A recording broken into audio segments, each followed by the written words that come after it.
Hello and welcome to 2007 Chevy Silverado 2500 HD review, test, look around. Let's check this bad boy out. As usual, if you find any of this content useful, please consider like and subscribe. Really appreciate it. 2007 2500 heavy duty, super duty, all the duty that you need. We got a fine looking thing here. We got a 6-liter V8. We got all the tow you could ever need. We got a wood box. I like wood boxes. This thing's made of nature's bounty. We got a sweet toolbox. You gotta have a toolbox in a work truck. This is actually lots of room in there. This was the last model year of this truck. They actually called it the Classic, and this is the work truck edition.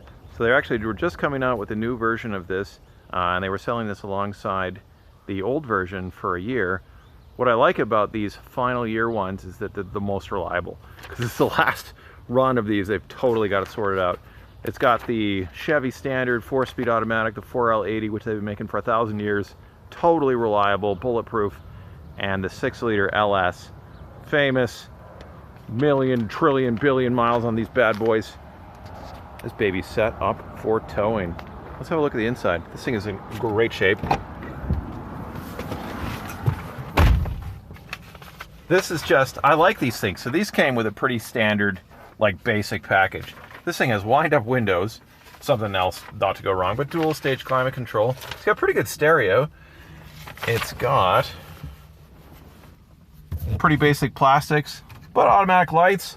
These cloth seats are pretty comfortable. This thing is clean. This was taken care of by a man who valued trucks, had a lot of trucks, and decided that he was going to, you know, properly take care of his work truck, because I've seen so many Super Duties and they are beat. Let's have a look at the engine.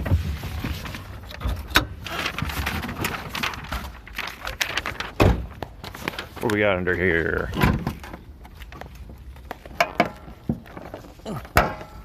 It's a big hood.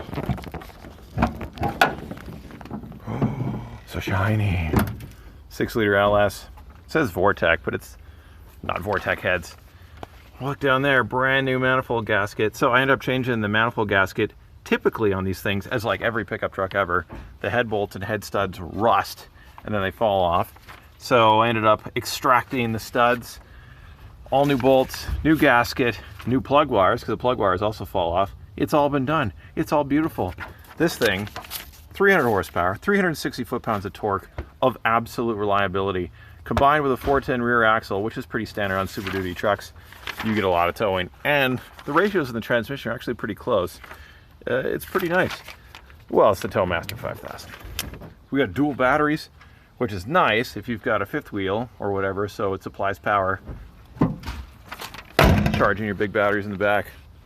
We got a giant oil cooler. We got the biggest brakes I've ever seen. 8-bolt lugs. These wheels are so heavy. Eventually gonna need some tires, but the rears are really nice. This thing has gigantic brakes, and I mean friggin' humongous brakes, which make up for its 10,500 pound trailer weight tow capacity. It's got about a 1,500 pound tongue weight capacity, and I believe the payload on this, on the 6.5 foot box, is over 3,000 pounds. So you get a lot of stuff on this thing. It's pretty rad. It's got the classic Chevy sandstone metallic paint, which seems to be all Chevy pickup trucks. I'd say it's about a 90% ratio on these things. This thing runs nice. It's got surface rust on the inside, which is pretty standard here. We also have a little bit of rust on the rockers down here, which is pretty standard for Alberta, but mostly this truck is really clean, like really clean. There's hardly any stone chips even on the front. If you can believe it, it's not even coated on there. That is standard for Alberta to have so many chips. Let's take this thing for a ride. All right, let's fire this big boy up. Oh yeah. Prodigy bait controller. I like this thing. It has manual transfer case on it.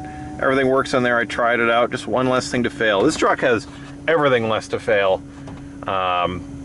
Less electronics, less problems.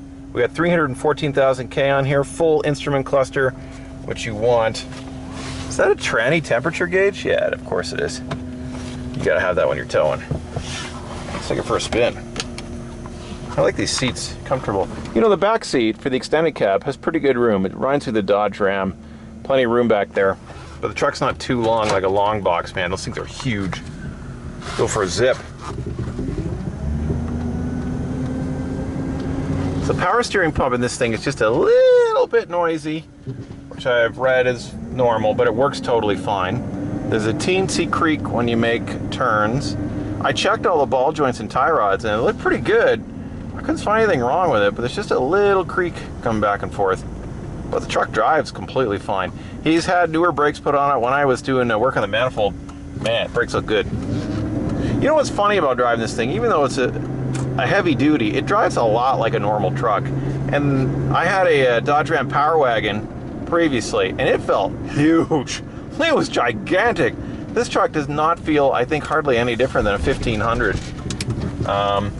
The ride quality, considering, hey brother, another Chevy guy. The ride quality is actually pretty reasonable given the payload capacity of this truck is humongous. It's really not bad driving around in town.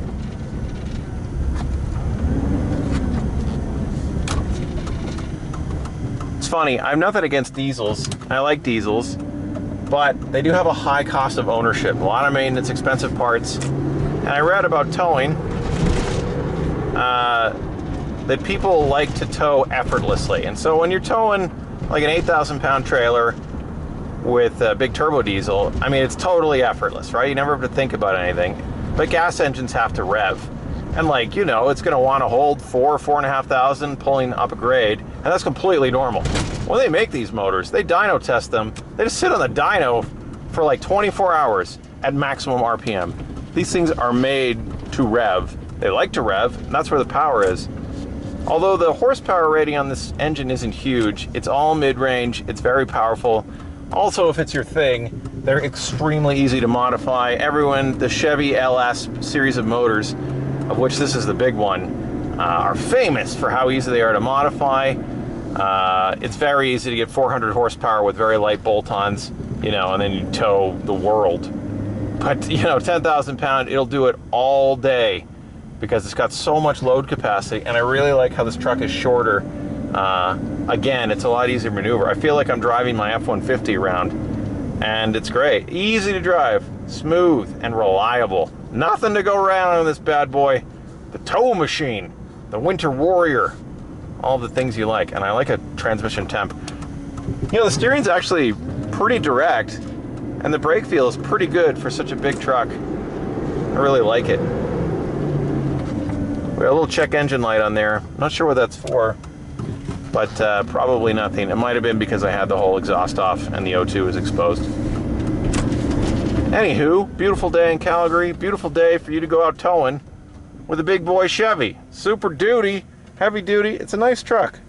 I like this spec. Anyways, what's your experience with the big HD gas? Do you like it? You probably like it. If you're watching this video, you like it. I like this thing, man. I want to go tow a big trailer with it. It'd be awesome. Anyways, see you in the next one.